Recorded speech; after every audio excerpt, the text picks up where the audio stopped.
This episode is brought to you by Verizon. Verizon is dedicated to giving more to those who give the most, and they are proud to offer military and veteran families their best pricing ever on Unlimited, with 5G included at no extra cost. Mix, match, and save with plans starting at $30 per line per month with 4 lines on Start Unlimited. Additional terms apply. For more information and to see if you're eligible, visit verizon.com/military. This is the Fighter Pilot Podcast, episode 108. You've seen them in the movies. You've read about them in the history books. Now it's time to hear about them from the heroes that flew them. That's right. It's time to turn back time and enter the world of the Warbird. And we start it all off with the mighty P-38 Lightning. Let's roll it.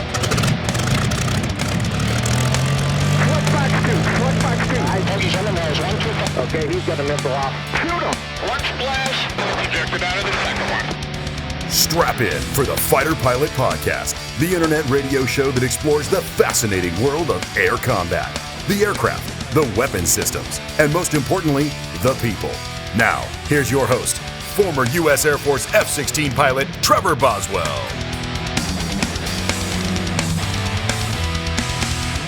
Welcome, everybody. I'm your host, Boat, and let me tell you, I am really excited about this.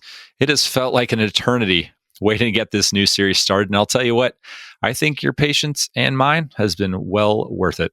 Now, these will be a little bit longer than your typical interview, so don't be surprised if we don't get to as many listener questions or normal announcements during these episodes, but come on, you're not here to listen to me flap my gums as it is, are you? But with that being said, there's not much new for me since our last episode, and I'm still heading down to Sun and Fun Air Expo in a few weeks, so please do stop by the NORAD booth if you happen to be heading out that way. And well, unlike Jello now, I'm still heading to training next month. That's right. The airline gods have smiled down upon him, and he's being reinstated to his former aircraft and base in LA. So obviously he is pretty pleased with those results, I'm sure. As for the podcast itself, well, we aired a special bonus episode this past week covering how the U.S. military trains to the high-end fight with our friends over at Cubic. It's pretty incredible stuff, and so I would definitely make sure you go and check that out, especially if you can get access to our YouTube page and see what that includes, which is pretty fantastic video playback of the features that we use for debriefing sorties. And you definitely won't obviously get that from your audio-only format, so please go check that out when you're able. And lastly, we did release our latest newsletter. So if you haven't yet signed up on the fighterpilotpodcast.com, then head on over for all the great content beyond just the episodes and get signed up for that.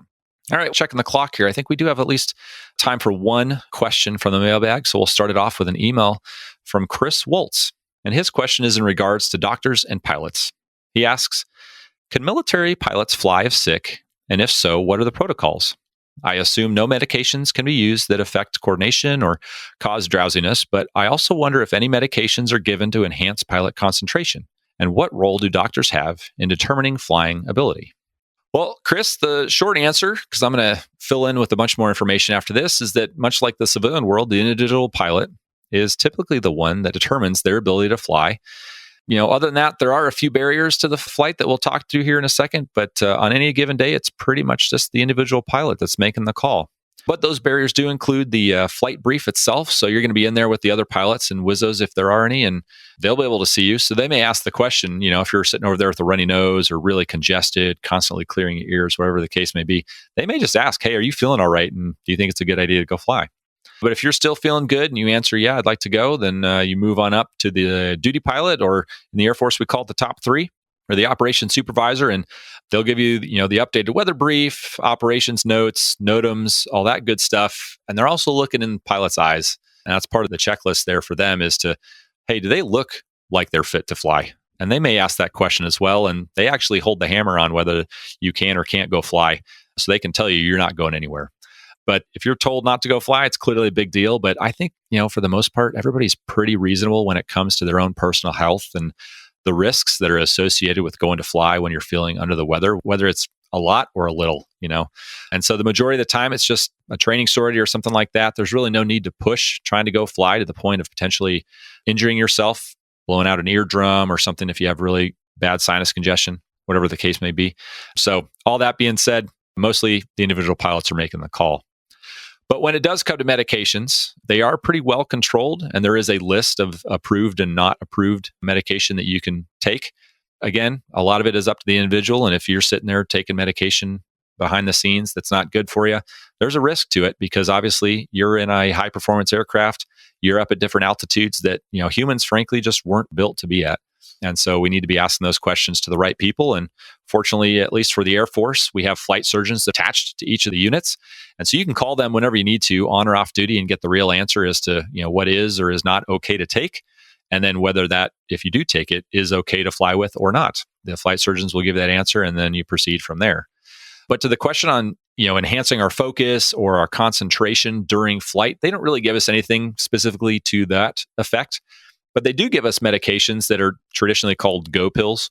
And those are more in line for keeping you awake during really long flights. And those are the ones, you're crossing the ocean, moving an airplane from, continental United States to Japan or, from the US to Europe or something like that, where you're going to be flying for a long, long time.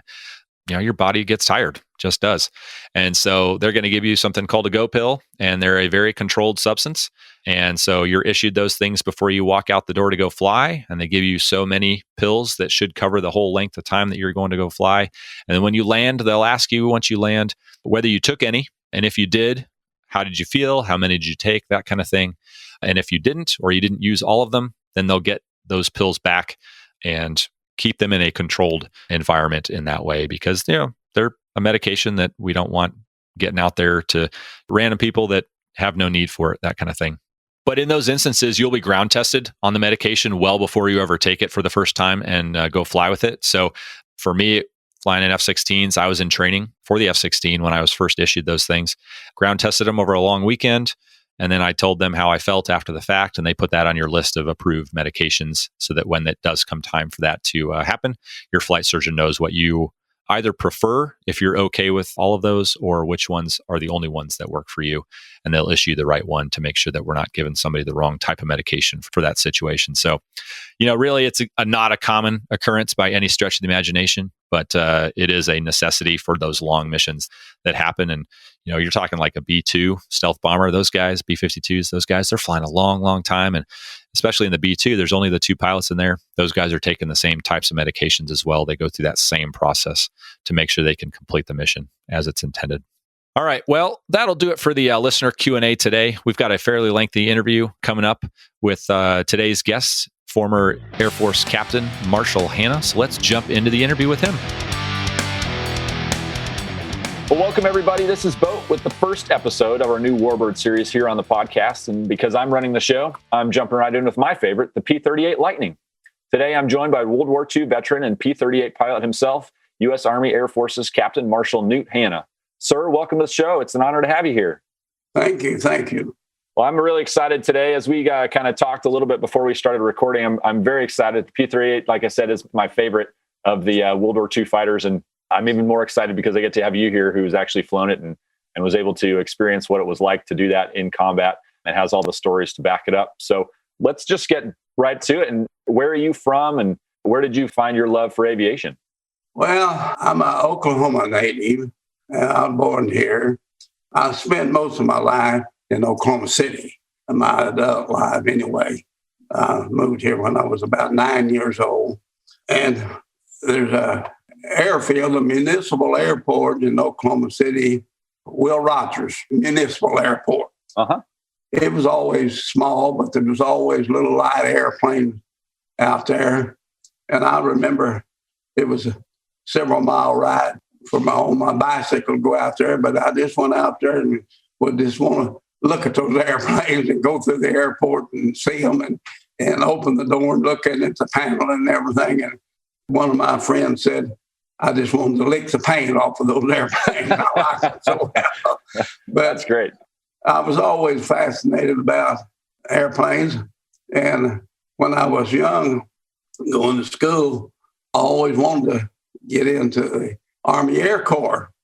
The minimum requirements was 60 hours of college credit before they would accept you. Well, that meant you had to spend at least 2 or 2.5 years going to college.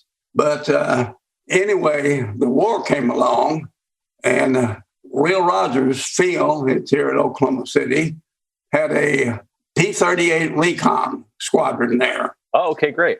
And I was just fascinated by them P-38s flying around, you know what I mean, in this area. And I thought, that's the most beautiful airplane in the air that I've ever seen.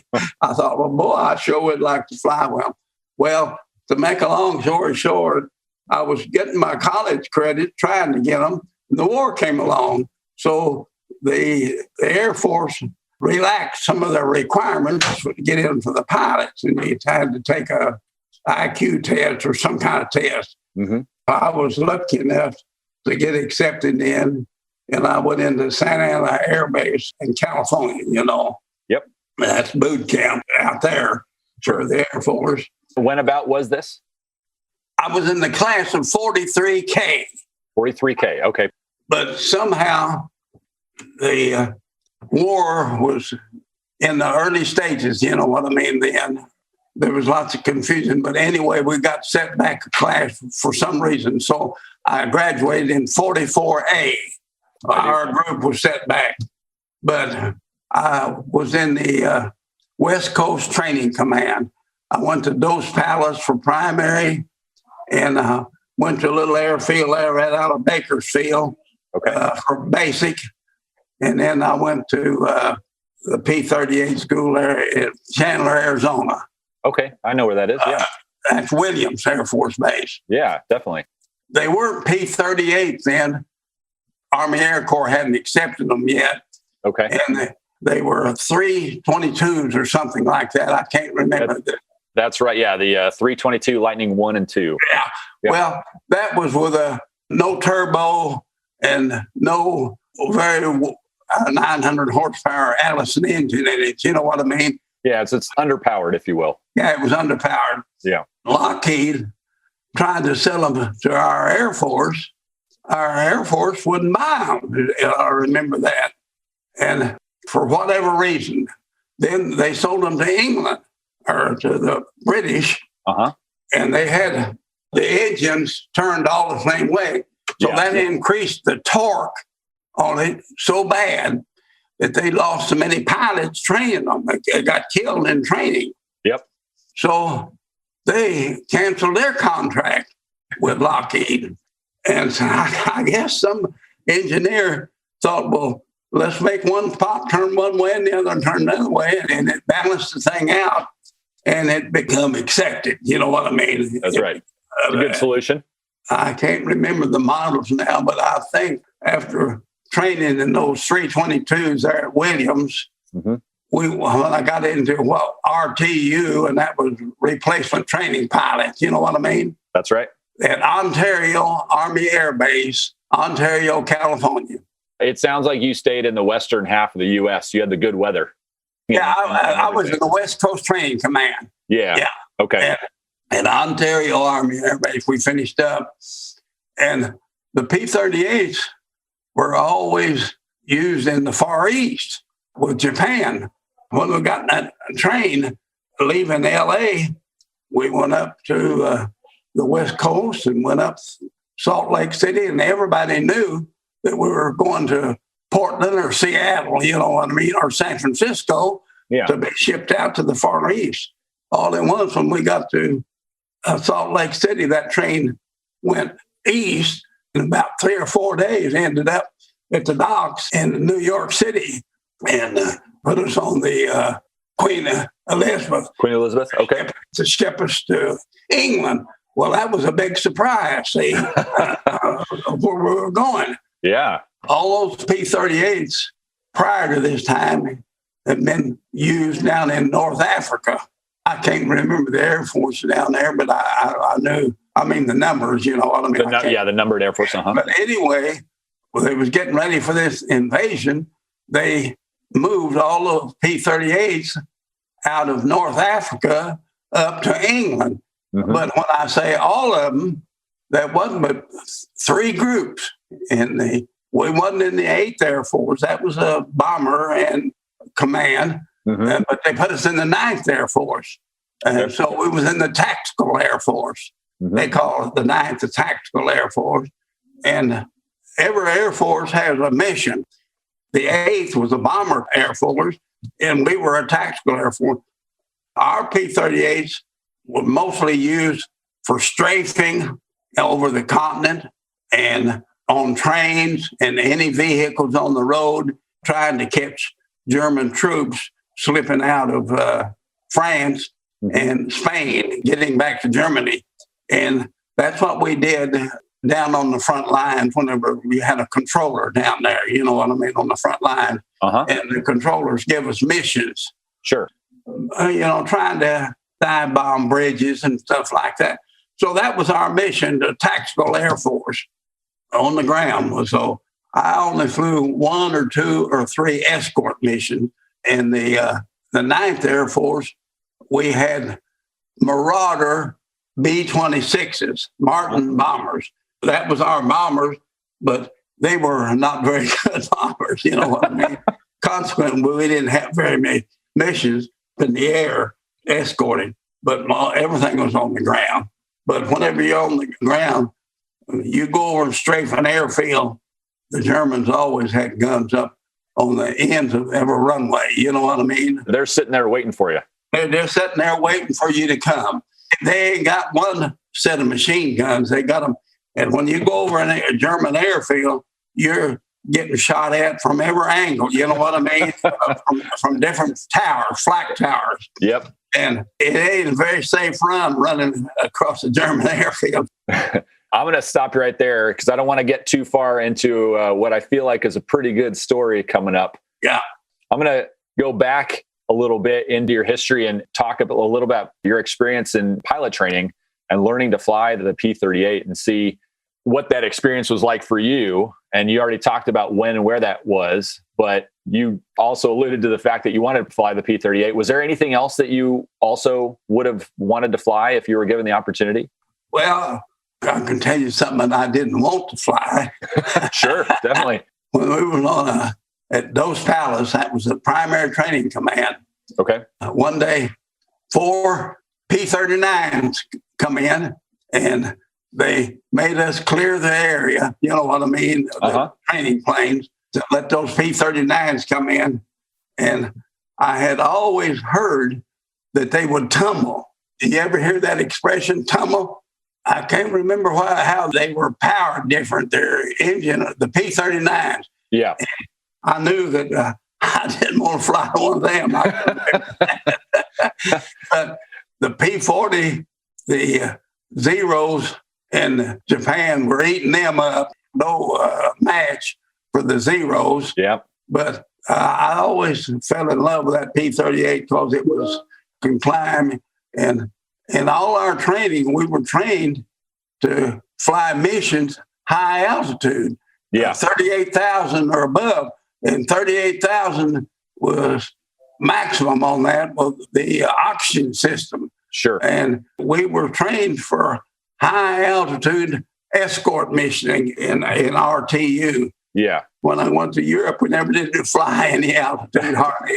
That's the rumor on the street. Everything high altitude was maybe not as good a performance as it needed to be, but low altitude, there was nothing that could match it.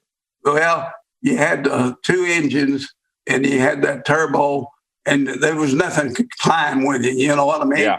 You being a fighter pilot, you know, at least when I was flying it, if you were going to go into combat with another airplane, having the altitude on that other plane was a much advantage situation. Definitely. That adage probably still applies today, and at least in the visual arena. On that high altitude, you had to zero in on your target real good, or it was a wasted effort because that high speed takes away a lot of your maneuverability whenever you create dives and things like that. But the Germans were real good at that. They'd get their 109s up above those bombers, you know what I mean, and dive through them and hit an engine and try to get it on fire.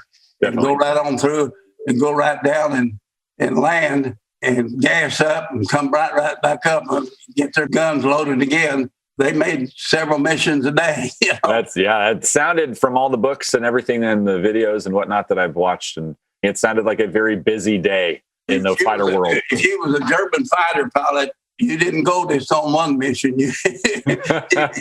It was rough. Yeah. When you got into the P-38, It's a little bit different than other fighters in that it has a wheel or a yoke, depending on what term you want to use. How did you find flying using that as opposed to a stick? I don't recall having any difficulty when we went from an AT-6, you know what I mean, the advanced trainer, going into those 322s. We did have a little time in a dual trainer aircraft, you know what I mean? A two-seater instructor kind of plane? Yeah, but I never had any trouble with it. And that tricycle landing gear was no problem. So I just loved that P-38. We didn't have all of the good instruments that they have in those airplanes today, flyby and everything. And I can remember we didn't even have where you could call in for a homing. You know what I mean? You couldn't even call in for a homing. There's no like radio navigation receiver kind of thing? Yeah. But I remember when we got to England, we finally got it over there. It would reach out 90 miles. You know what I mean? You could get a homing. Yeah. So whenever you're over a foreign country, they don't give you any navigational aids, you know what I mean, and tell you where you are and everything. They're not helping you out. They kind of like to take advantage of you. And that was one of the greatest things that we ever had was that, what they call it? Like a non-directional beacon, NDB? Well, anyway, you could call in for a homing heading. You could get home. But whenever you're over the continent and you're looking for targets of opportunity in that area, you could get a long ways from where you think you are. You know what I mean? That's right. How did you mission plan for your combat missions for fuel? Like, did you just start a timer and say it's going to burn this much, or did you? It would depend on the length of the mission.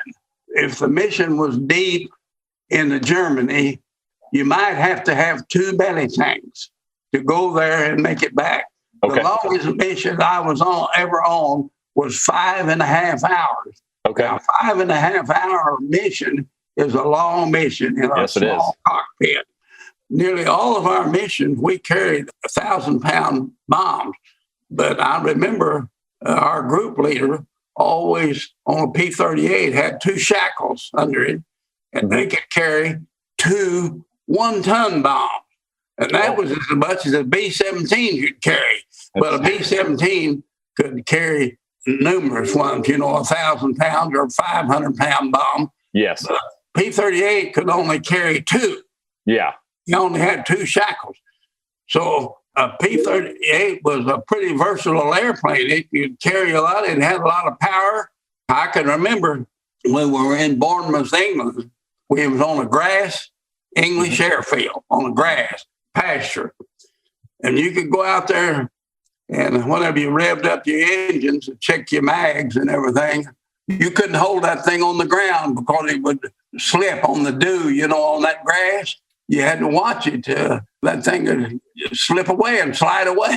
Yeah. There's too much power when you're just doing run-ups. Yeah, on the grass runway, you just couldn't. But Lockheed, can't think what their test pilot name was. He was an Italian. He'd come there once in a while and give a little demonstration, on an airfield to show you what the airplane was capable of doing and this, that. He'd run that thing up to 55 manifold pressure, you know what I mean? But I don't know if they didn't have souped up airplanes, you know what I mean? They could really do things to them. Was it Lanier? Does that sound right to you? Yeah. Tony Lanier. Tony Lanier. That's right. Yeah. That's right. I knew it was in there somewhere. He was a real pilot.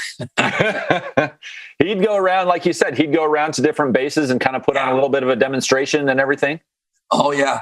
One time I was at an air base, an air show or something, and he come in and over the field, pulled up, feathered both engines, and come in and landed that thing with both engines favorite propellers. He's just showing off. He just show up because he was good. Yeah. When you were sitting in the cockpit, was it pretty comfortable or did you feel cramped by it? No, it was very comfortable until one day we flew a mission. There was just 2 of us went to England.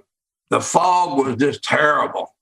And the instruments weren't good. You know what I mean? Like they are today. Yeah. We were flying this VIP over to the beachhead. We on they only had about 3 spots. It was in June or early July. I can't remember now the date. The fog was so bad that the other fellow with me, he got separated from the VIP plane and he returned to the base. Well, I dropped my wheels and I put down a lot of flap to slow my plane down to about 120 or something like that, 20 miles an hour. But that was well the way you could do it. Do those things to slow down. And I got under that brand new VIP airplane and we went to one of those bases on the continent, and that's in France. Mm-hmm. We were supposed to return that evening, but of course, I didn't know that VIP's mission, but I later found out, and I asked his pilots there who the VIP was, and they said, well, he's General Smith. Well, that didn't mean nothing to me. I didn't know General Smith. You know what I mean? It turned out to be Eisenhower's chief of staff, Belvin Smith. Oh, wow. His mission was General Montgomery of the British Army and Patton were dogfighting over this moving into Germany, out of France and moving into Germany. The English government was holding up for Montgomery. They wanted Montgomery to be what Eisenhower was. You know what I mean? Yeah. There was a controversy there over that thing. And anyway, he had to stay all night, but I didn't know who he was. It ain't nothing to me. The reason I'm telling you this, I slept in the cockpit of that airplane that night, and it wasn't very comfortable. I had to spend the night in that cockpit. This was in France, or where was this? It was in northern France. Northern France. What, is this probably late 44? I'm going to say it would have been in late June or early July. Yeah. Okay. 44. Of 44? We just got over there. It was somewhere along there. I can't remember. Yeah. I was going to ask, what kind of length of time did you spend training in P-38s before you left? How many hours did you have in it? Wow. Like before you left California? It seemed like, I don't want to give you a wrong answer. No, you're fine. I can't really recall. It seemed like we got 80 hours or something like that. Sure. Or 100. Okay. I can't remember. Okay. Obviously, it's a fairly compressed schedule because they need people. They needed people in combat. I mean, the invasion, it was early June, in 44. On that invasion, it wasn't a week or 10 days till they had the first airfield in France. And my group, 430th group, was programmed on that first airfield. But it turned out that they put another group on there, and we got on the third one in France. In France. And they were just bulldozers in those northern France wasteland there. It's kind of open fields. They just put out a steel mat for the weather. If it rained, them P-38s with bombs on them in their fuel tanks, they'd be bogged down. Sink right in. Yeah, they'd sink right in the ground. The cockpit, mostly pretty comfortable while you're flying around, but not too comfortable to sleep in. I'm guessing based on your time of getting into flying P-38s, you're probably flying the J model. Does that sound accurate to you? I was flying the oldest airplane on the field that day, and it was an H model. An H model, okay. But we had J, K, and L's, I think. Okay. But I remember this airplane was the oldest one in the squadron, but it was a good airplane. You know what I mean? It flew good. And it wasn't the aircraft. It was my fault when I thought I was in a clear area out of all this flak area that I pulled up. And when I pulled up with full throttle. You know what I mean? I was climbing. And when I first saw this anti-aircraft bullet over on my left side, I knew that I was only doing about 180 miles an hour airspeed to the end of my climb. And I was just hoping to get out of there. And I could see the flak coming up over here on my left.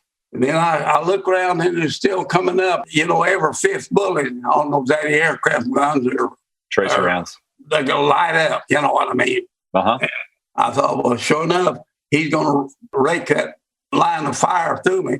And sure enough, one of them hit that airplane. And I thought, well, this is it, the end of the line.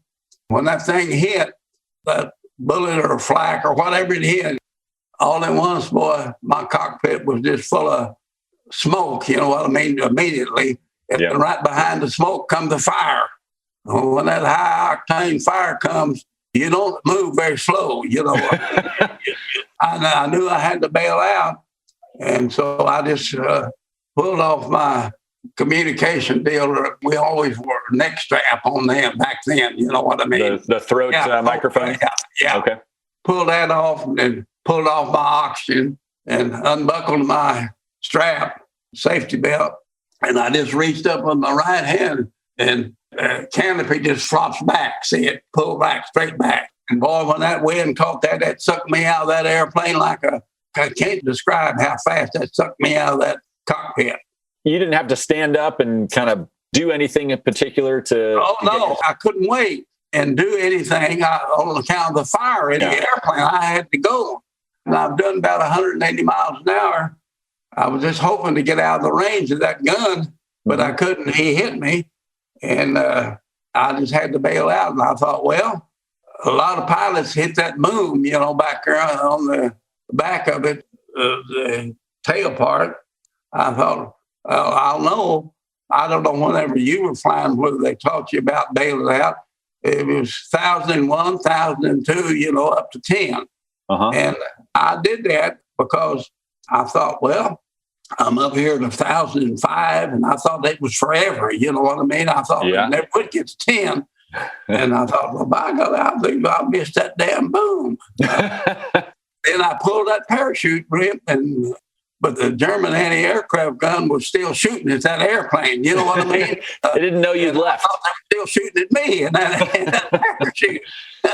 For your parachute, did you guys put that on before you went out to the airplane, or were they always in the airplane and you kind of put it on once you sat down? No. We always wore it out to the airplane. Like a backpack. Okay. And then, like you said, you had to do a manual pull to open the parachute and get it to come out. Yeah. What did they do for training for bailing out for you guys when you knew you had the elevator behind you between the booms that you had to be aware of? I can't recall any special training for that, but I know when I was at Ontario Army Base, when we were at RTU, one of the nicest guys in the squadron bailed out, and he hit the boom, you know what I mean? And it naturally killed him. Okay. And my friend Hickok, that I told you about earlier, he had to bail out in the LA area there. Okay. And his plane hit a military hospital there and killed 1 or 2 or 3 people in that hospital. But he didn't hit the boom. But I always figured they talked about turning the plane upside down. You know what I mean? If you're going to bail out, turn it out and pull it. There was always a technique, but it was always different. But they still couldn't get around hitting that boom. Yeah, it's still there regardless. But I always figured that I had full power on. You know what I mean? When I was climbing out, trying to get back to my other people in the area, we were supposed to stray from 109 field. But I had full power on, and I don't remember, and I don't recall it. I don't think that I ever did pull that power off because the smoke come in and the fire was right behind it. Yeah. And I had to act. And I think, now I'm not an aerodynamic engineer or anything, but I think that the contour of that wing, and you know the top side of it gives you your lift, the contour. When I bailed out that thing, I just feel like those props were doing such hard airstream pulling that it forced me underneath that boom. You know what I mean? The strong air current from those props. Now, I don't know whether that's possible, but I've always figured the good Lord spared me. That's right. Yeah, it's definitely got a checkered past, the P-38 does, for experience with bailouts. That aerodynamics over that wing and the power on, I feel like that airstream was so strong that I went under that boom instead of lobbing into it. What was the first memory you had after you realized you were out floating away and you were doing your counting 1001, 1002? What was the first memory you had once you pulled the parachute? I thought the Germans were still shooting at that airplane, but I thought they were shooting at me in that airport. And I thought, they're going to kill me anyway. Yeah. But my mind was as clear as a bell. I mean, I just thought it was the end of the line, and I knew it was the end of my life, and I didn't figure I was going to get out of it. But by golly, it was at the end of the day there, and it was just beginning to get some dark shadows. But I landed in a field of vegetation. The vegetation was about 2 feet high or 1.5 feet. Okay. When I hit there, I could see those German Army guys on the ground down there running to that area, and I knew I wasn't going to escape. They were coming to that area. I knew that if I jumped up out of that vegetation and tried to run, they'd shoot me for sure. You know what I mean? Yeah. Because they're all around me. Were you injured at all throughout that whole experience? Well, I'll tell you this. They tell you can take that parachute and you can turn and do this, but those parachutes back then, you dropped hard.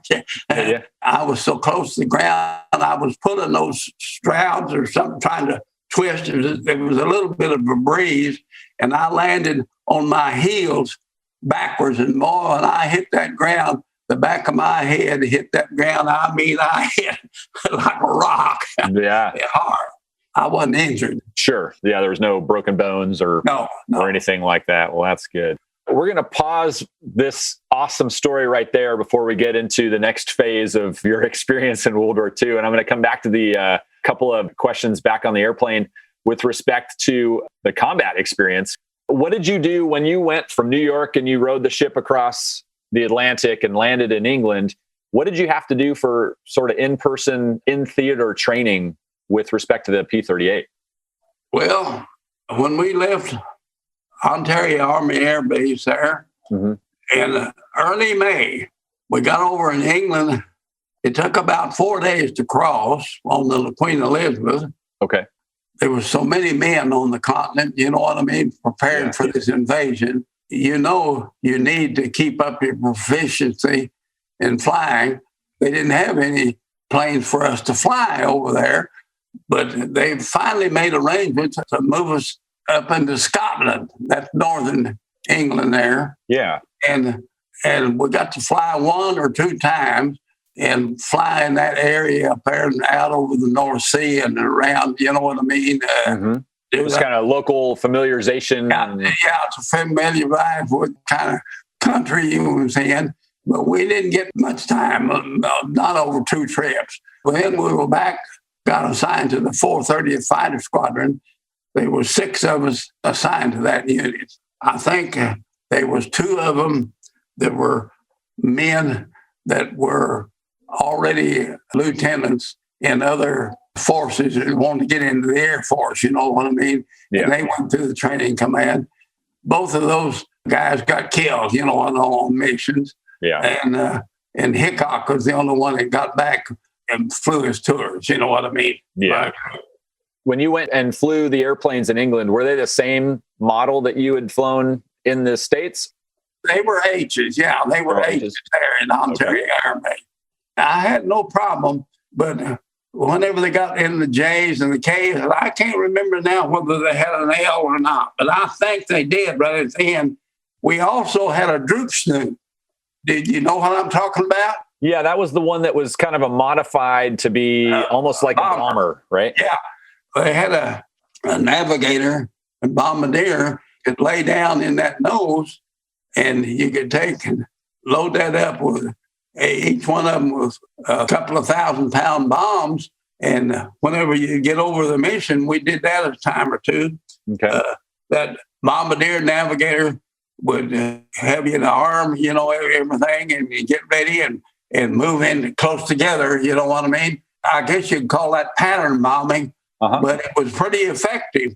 And I know when I went through that German interrogation center, that's all they was interested in. They wanted to know about that droop snoot. That one had a Norden bomb sight in it, didn't it? Yeah, it did. Okay, so they basically were taking that P-38 and then the rest of the P-38s and turning them into effectively like a fighter bomber concept, similar to the B-17 missions. It was always a lot of fun to fly that droop snoot because it was so much lighter. All them guns out of the cannons and the guns out, ammunition up, and that thing would fly like you couldn't believe it. I got to fly back to England a couple of times, you know what I mean, to have it serviced or worked on or whatever. Yeah. Boy, that thing was a real pleasure to fly. I had heard that for some of the Droop Snoops, they had actually left one or two of the guns in there just for self-protection. Did you see any of those? No, I don't think I ever did see anything. Okay. One day, I can't recall, but it was just before our military surrounded Paris. But they wanted de Gaulle to take Paris, their French general. So somehow they made an exception and let a news photographer or something go on the Droop Snoop, go on a mission, but he wasn't an Air Force man. And they took pictures of all this, around Paris and everything, of the French army taking it back, you know what I mean? That Droop Snoop was a secret thing. It's a very highly sought after piece of technology, definitely. Yeah. You flew 23 combat missions, is that correct? Yeah. Well, I got shot down on my 23rd, but I flew 22 and was shot down on my 23rd. Did you have any bailout experience before the last one? No. The only bailout experience we had was going down to Long Beach and jumping off like you were jumping off of a ship and jumping into the ocean. Into the ocean. I remember those training days. Yeah. Okay. Yeah. Do you remember what your first combat sortie was when you were in England? Yeah, I can remember it very well. What was your emotion kind of going into that? I'll tell you the truth. I was very excited. Okay. Yeah. The mission, and this was one of the exceptions, we climbed out to, I think, if I remember right, 22,000 feet. Okay. And for whatever reason, why they made us fly at 22,000, I don't know, but that's the mission that they put you on. We went to, I think that was Amsterdam. Yeah. Anyway, it was the biggest city in Belgium. Okay. They wanted to bomb and dive bomb. And I remember when I went over, as soon as we hit the continent, those big anti-aircraft guns, here they were coming, banging, you know what I mean? And I realized that I was in combat. You know what I mean? This is the real deal. This is the real thing, and you ain't got no friends over here. But anyway, those Germans could really put up that flag.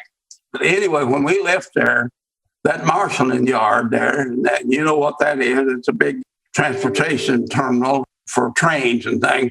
That thing was on fire and smoke blowing, and I guess we had pretty good luck because they had some big fires, you know what I mean? Yeah.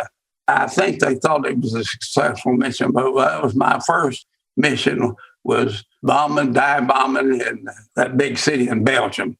But anyway, the Germans had that occupied, you know what I mean? They had all that country in control.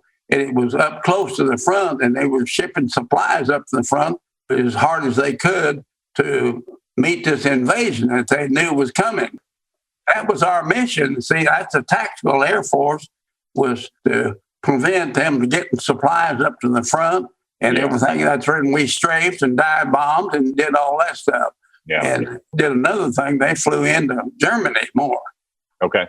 During your strafing runs, one of the listeners had asked about the compressibility problems that the P-38 experienced and in those high-speed dives and whatnot. Yeah. And you said you flew the H model. Did you ever fly any of the converted H models with the dive brakes?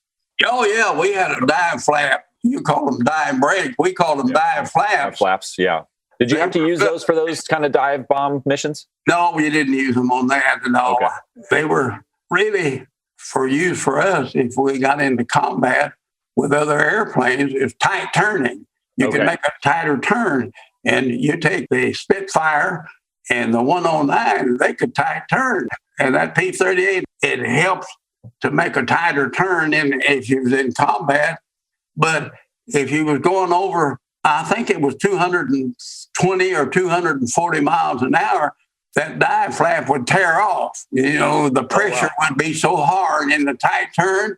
You know what it is to get in a tight turn, you can black out. You know what I mean? Blood pressure. but those die flaps were good for this tight turn, really. Yeah. They were no good for as far as dive bombing or anything. They weren't necessary. We wouldn't necessary. Did you have any experience in air-to-air combat? Did you see any other fighters or shoot down any other planes or anything like that?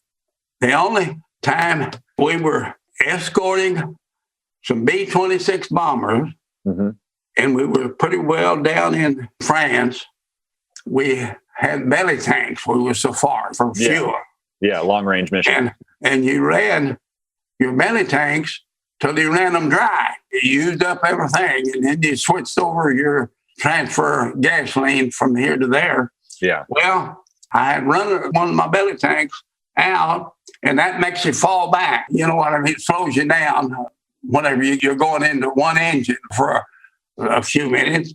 It made me fall back, and 2 109s, we was, 12,000 feet or something like that. Okay. And 2 109 dropped out of the cloud right in the front of me.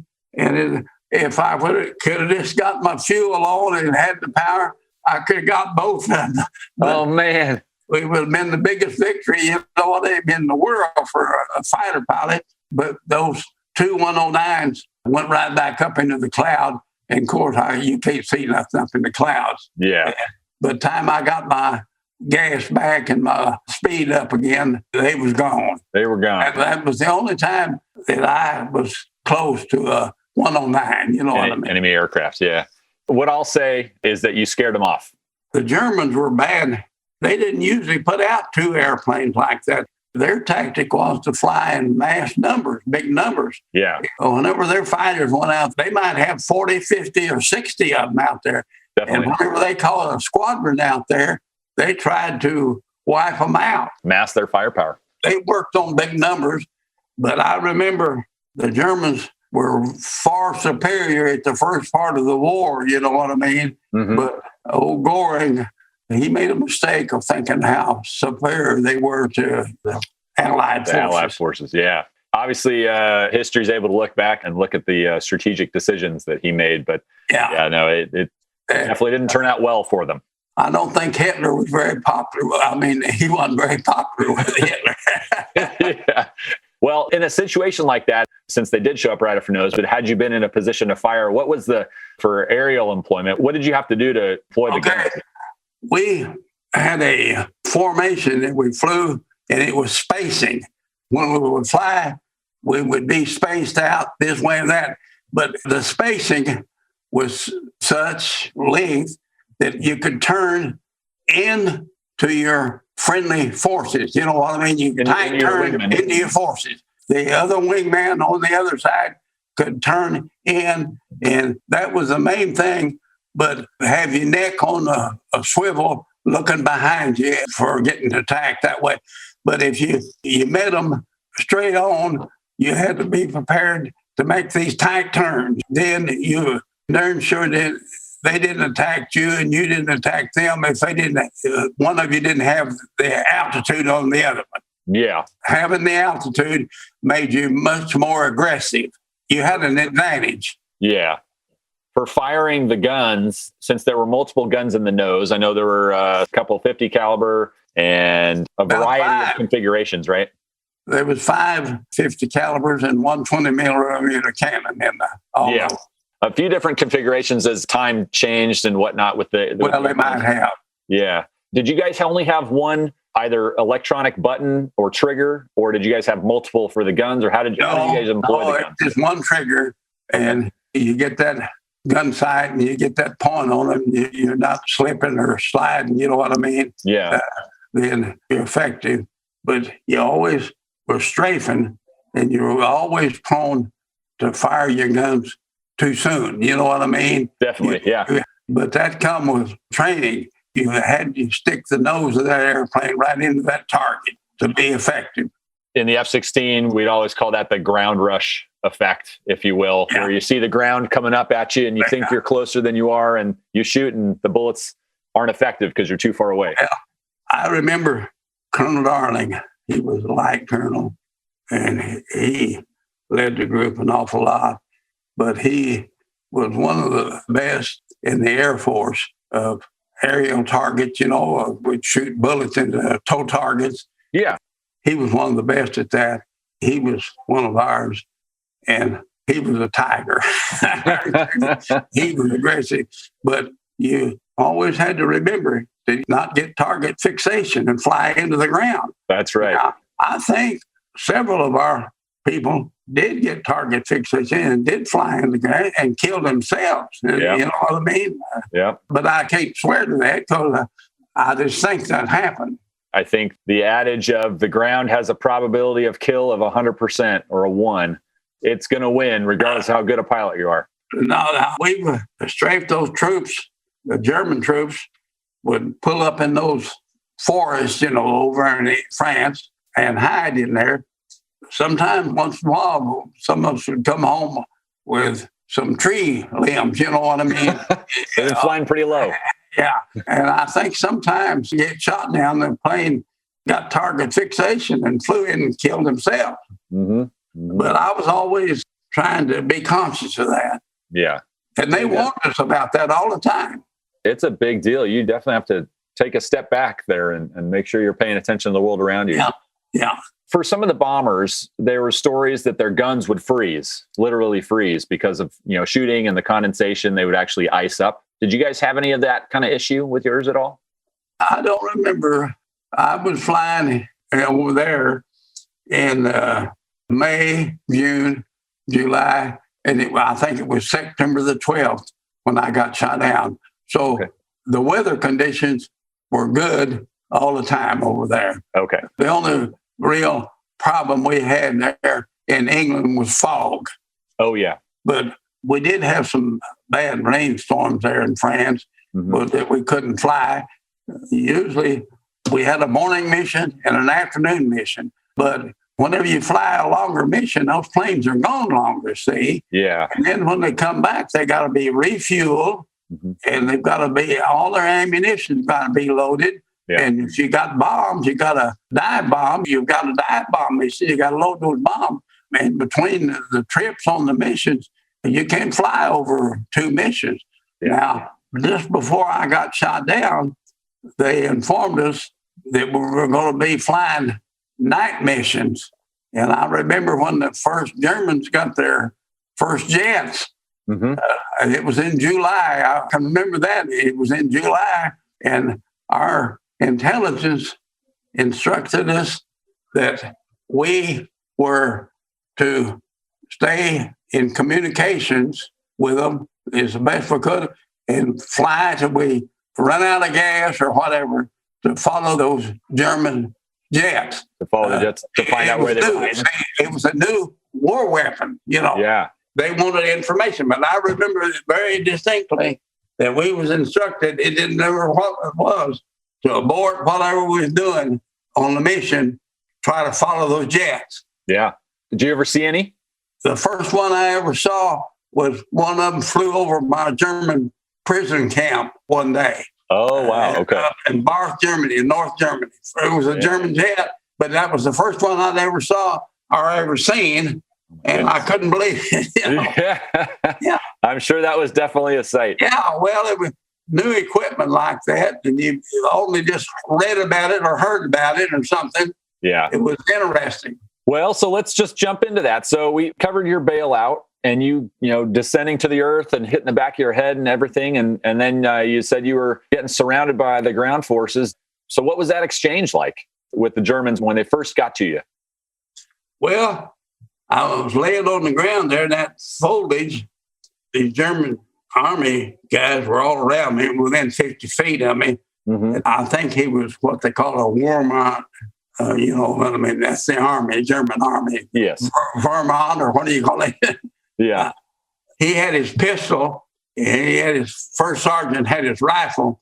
They come right up on me. Well, of course, I think he said Rouse. Well, that's about the only thing I knew in German was get up, But I got up, and then those other German soldiers just surrounded me and stripped me of everything I had. You know what I mean? My watch, my insignia, and everything. You know what I mean? For souvenirs. Oh, yes, yeah. This German captain, he had a little old bitty car, it was a tiny car. He took me to this little old village. It was a jail, and I was in that. And then they'd move me the next day to another little jail, get me a little closer to a military unit where they could turn me over to the main army, or Luftwaffe. It took me about 5 days to a week, to get to.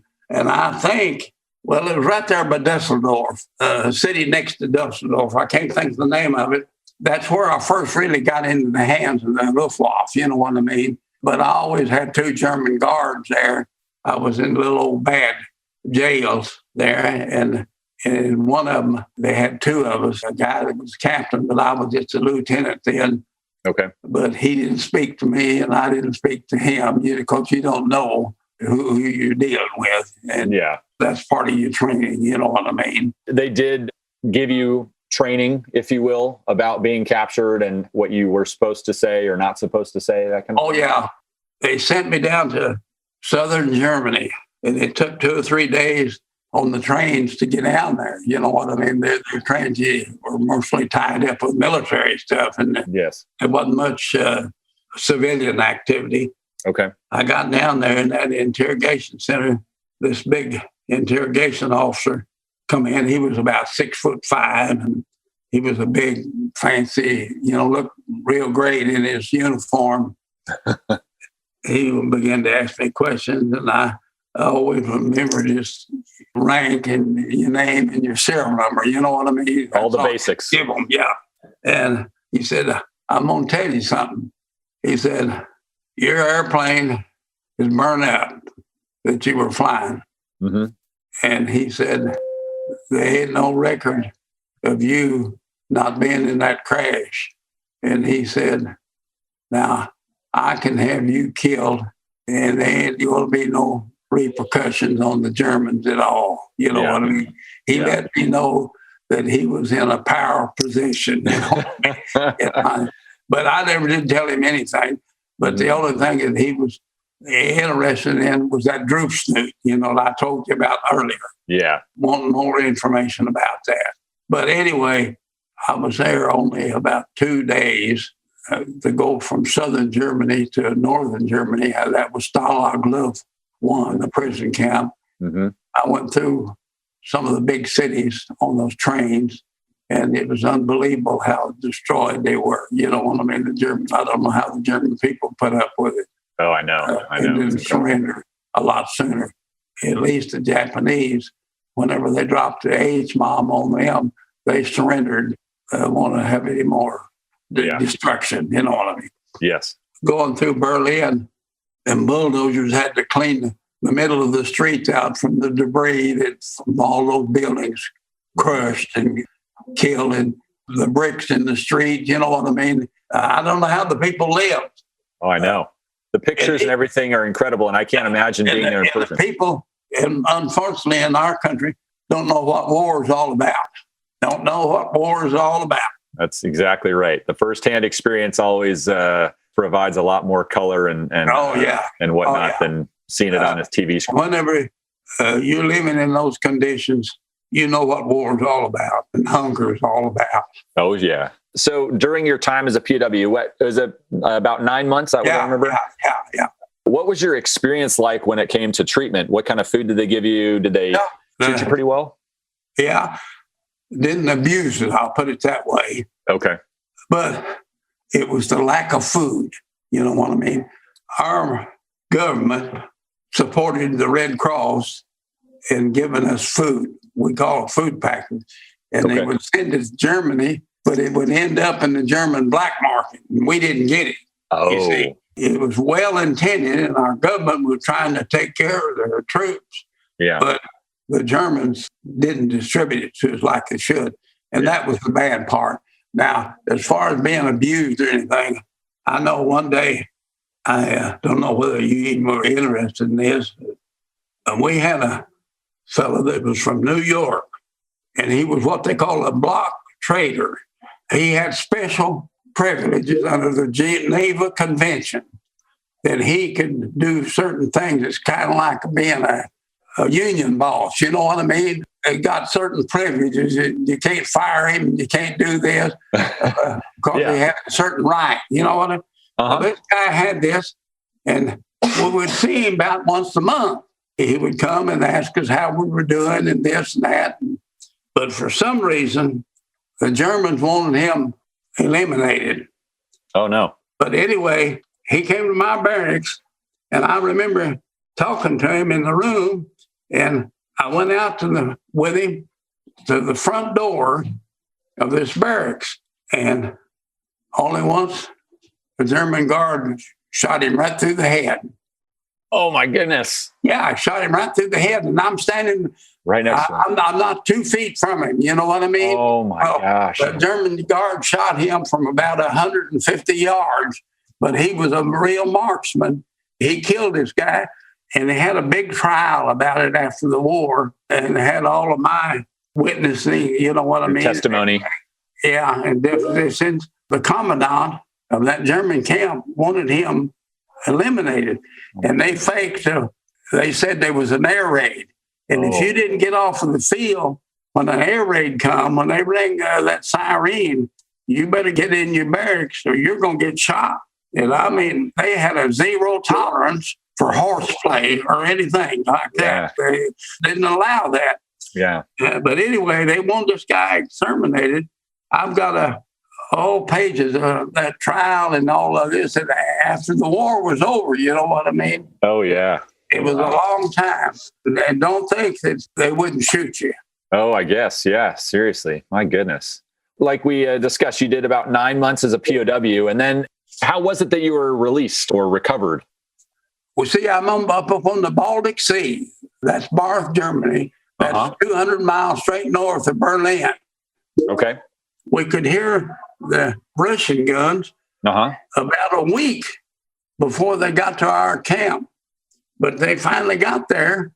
And that night, the Germans all left their towers and they went into hiding themselves.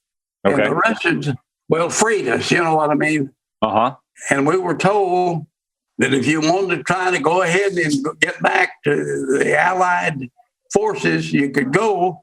We're going to hold you. But I thought, I'm not going to, I'm still over here, and I've been over here 9 months in this prison camp, and I'm not going to get into no booby traps, anything like that. You know what I mean? Anything.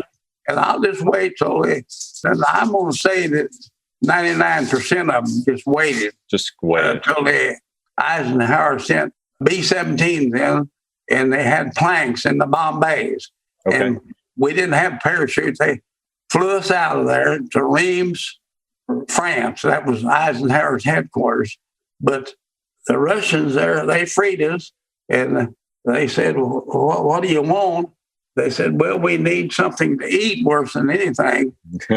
And we didn't have any fat man in there in that prison camp, I'll tell you. Nobody had obesity.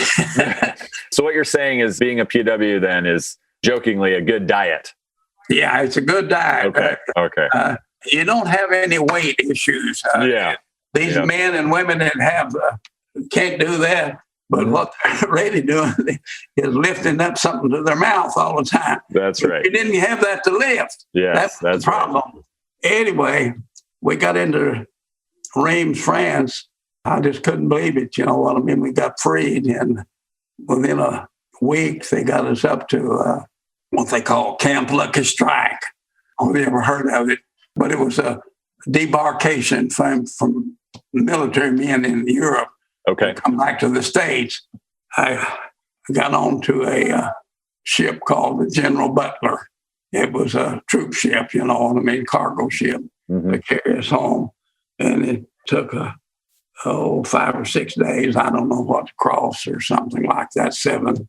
Yeah. It was much slower than the Queen of Elizabeth. I'll tell you that. It was a nice experience. It was kind of a good ending to a bad story about being a prisoner of war, you know what I mean? No, for sure. Your shoot down was your last flight in a P-38, is that correct? That's right. It was my last flight in the P-38.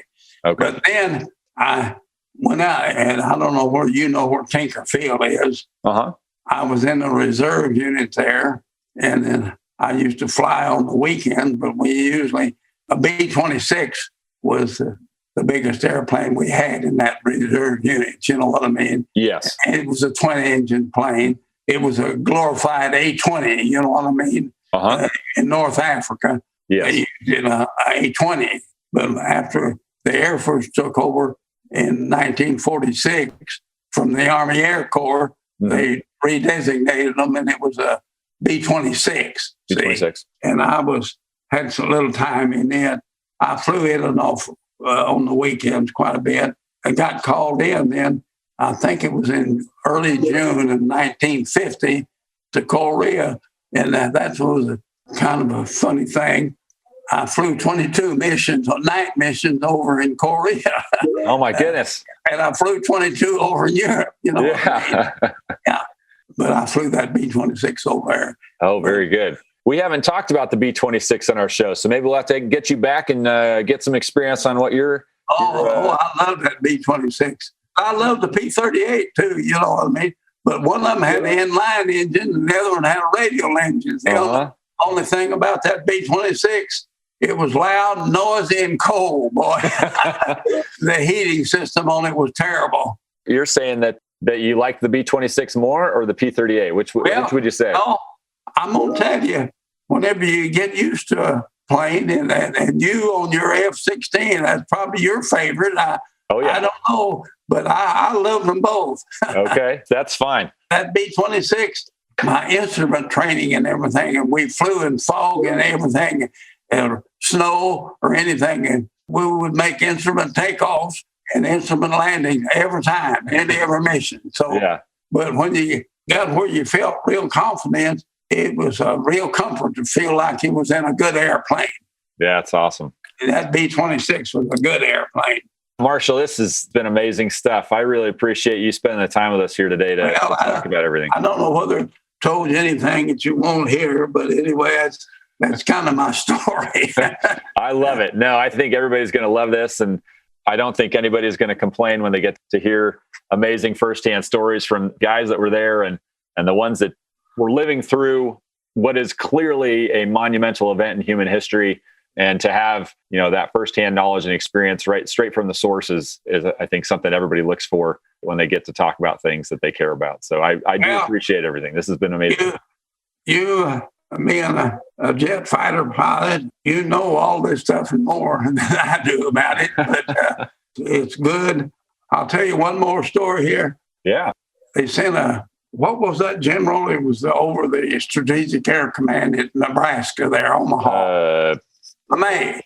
They sent their contingency down to interview us, and whenever he interviewed me, he said, we're going to send you to jet fighter school down in Texas. And I was just walking on the clouds. I was so happy that I was finally get in the jets. Yeah. And when the orders come a week later, they sent me to a bomber group in El Paso, and that let all the air out of me. What a rude awakening. I always wanted to get in that jet because when I was over in Korea, my former outfit, the 430th, was over there shared that airfield over there in Korea. And we had a Marine squadron there, and we had our third bomb group. I was in the third bomb group over there. And that 430th Fighter Squadron was over there, and they flew jets in the daytime, and we flew all the night missions. In other words, we kept the Northern Korea. Well, really, it was the Chinese, we was really fighting Chinese, but we kept them busy. Wow, that's amazing. How long did you serve total from when you enlisted all the way through at the end of your time? 11 years of service. I wanted to stay in the Air Force, but my wife didn't like that TDY being gone all the time. I'm sure. I kind of took a vow when I got married, and I thought, well, I'll just make things right. I'll just get out of the Air Force. I think the country can understand. What was amazing about that, the Berlin airlift come right after the Korean. Well, and my wife told me, I told you so, you'd be gone again. Sure enough, that reserve outfit went to the Berlin airlift. So Oh my goodness. I guess she was the winner. Well, very well. That's been some great stuff. Is there anything that you can think of that maybe the listeners would want to know about the P-38 that we haven't already talked about that you thought would be important? Oh, I can't think of anything, but I remember 38,000 feet was what they call the ceiling on it. You know what I mean? Yep. Because of the oxygen, you know what I mean? The oxygen system. Yeah. And I know that one time the flight leader when I was in RTU, we were going to try to get up to 40,000. And we did. We got up to 40,000, but we were just motioning around. You couldn't do nothing. There was no maneuverability or nothing. But it took all the zap out of that P-38. 40,000. I remember doing that. That's all. That's great. I never did have a single engine problem, but a lot of people did come back on single engines, and single engines saved their lives. You know what I mean? Definitely. A single engine. I had a chance one time. The 8th Air Force was losing so many bombers to the Germans. They wanted P-38 pilots to transfer over to P-51s. Okay. You know what I mean? To transfer in there on escort mission. I thought about that, and I thought, well, they'll probably just give me 1 hour in training, you know what I mean, in that P-51. Yeah. And I'll be over there and escorting those bombers. I just better stay with the P-38. Anyway, I could have transferred to P-51s, but a P-51 at that time didn't have that British engine the Merlin engine in it. At the end of the war, it was one of the best, fighter planes. Yeah. That's the way the ball bounced, you know what I mean? I didn't transfer. But I had a friend that did transfer, and sure enough, he got shot out. Oh, man. And he was from Oklahoma City, too. I knew him very well. Oh, my goodness. But he didn't get killed. He got home. Well, that's great. Killed in a car wreck later. Going through all of that and then to come back and get killed in a car wreck. That's that's rough. Yeah. We like to end our show with asking about call signs or nicknames that you might have had bestowed upon you in some form or fashion. Do you have anything like that? No, I don't have anything like that. That's fine. Yeah, I know it's kind of maybe more of a recent thing in the last, 20, 30 years, maybe 40 years, something like that typically within the Air Force, a little bit in the Navy as well and whatnot. But don't worry if you don't have one. It's definitely not a... no, I don't have nothing like that. It's probably more of a good thing than anything, because it probably means you didn't do something stupid. It's probably the right way to take that. I think the only stupid thing that I didn't stay in the Air Force and get retired from it, but I might have been pushing up Daisy too later somewhere. Well, considering you're a 2-war veteran, if you will, from both World War II and Korea, and all the Cold War stuff that was there to follow, I'm sure, like you mentioned with the Berlin airlift and everything else, the likelihood of being involved in something, as we like to say, is pretty high when it comes to risk and incidents within the military aviation community. So probably a good thing. And I'm sure your wife appreciates it as well. Yeah. Well, she's passed on, but that's part of it. But I'm crowding a 99 now. I'm 98 and a half. We've been trying to get this interview for about a half a year almost now at this point. And I do appreciate your time with us. And I'm so glad I was able to get to speak with you finally. And I wish it was in person, but obviously all this COVID stuff going on, I don't want to make a risk unnecessarily for something like that. So at least we were able to do this on Zoom and get to talk today. Yeah, all right. I appreciate it, your request. And I don't know whether it's any value, but if it is, why use it. Yeah, absolutely. I know there's a lot of great history out there, and it's good to capture as many real life experiences as possible. But for the listeners out there, this is going to wrap up our first on the Warbird episodes here on the podcast. But don't you worry, I've got more in the queue. We've got a few coming up here in the next few months, and I look forward to hearing the reactions and whatnot from this episode and what we have in the future. So for Marshall, this is Boat signing off from the P-38 episode, and we'll see you guys in the next time. Well, welcome back, everyone. My thanks again to Captain Hanna for taking the time to recount his time in the P-38 and the experiences he had. And man, what an amazing experience it must have been to fly that thing in real life, real combat, all that good stuff, because it was amazing to get to speak with him about it and learn what that amazing machine was capable of, and frankly, what it was like through his eyes to go fly in combat. It's just incredible to me to think that all those guys in the past learned how to fly that airplane so quickly in so few hours. And granted, it's maybe not the most technologically advanced thing, especially when you compare it to some of the 4th or 5th gen aircraft that we're flying today, but they're basically just thrown into flying that aircraft directly into combat after maybe 10, 15 hours of total flight time. Some guys get more, some guys get less, but I mean, good Lord. You look at it now, and we're sitting there out of basic F-16 training for me, and I had about 110 flight hours, plus a whole bunch of simulators, a whole bunch of ground training. And then that's all before I got to my first duty assignment. And that was over the course of about, I don't know, maybe 9 months. And now I get to my first duty assignment and I go through mission qualification training, which is another maybe 4 or 5, 6 months, another 30 hours or so, 40 hours maybe. And so I'm hitting the mission qualified status at around 150 hours, like 10 to 15 times as many hours as these guys going into actual combat. I cannot imagine what their nerves must have been that first time they take it airborne, knowing they're going into combat, into enemy territory, looking for targets to go shoot at. Like, it's just insane. And now you add all of that in with the concept of, well, people don't want you to go shoot their stuff down, and they may want to capture you. And as Marshall described, he became a POW. And that part was really fascinating to me as well, because it just seemed like such a non-event almost. And I know it clearly wasn't, but my goodness, it was just very interesting the way he described it, and very interesting the way the Germans divvied up their POWs between the ground and the air forces, and how protective of them they were. You know, the SS going after the ground personnel and being responsible for them, and trying to take Air Force pilots and the Luftwaffe coming in and grabbing them to make sure that they weren't treated poorly or whatever the case may be. So, I mean, really just a fascinating look at a little bit of the history of World War II, a little bit more behind the scenes than I was ever privy to previously. And I really had a great time with it, and I hope everybody else did as well. My thanks again to Captain Hanna for sitting down with me and chatting about it. And we look forward to doing much more of this in the future. But like I said, these are going to be a little bit longer episodes as we get longer interviews, because we're trying to focus on the stories. So I'll start to wrap it up today. And I just wanted to thank all of our listeners as well. Everybody that subscribes to the show.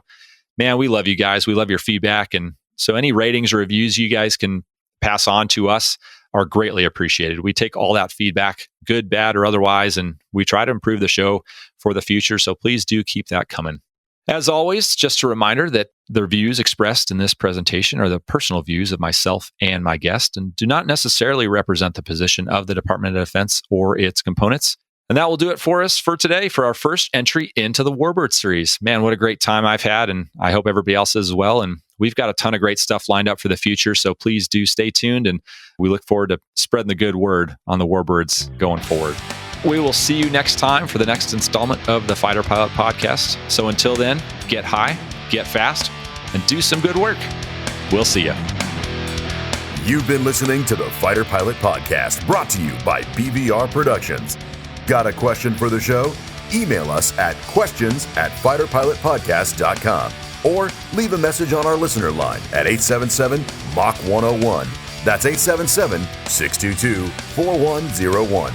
Be sure to follow us on your favorite social media platform and check out our website, fighterpilotpodcast.com. For exclusive content and to help support the show, check out our Patreon page. Thanks for listening.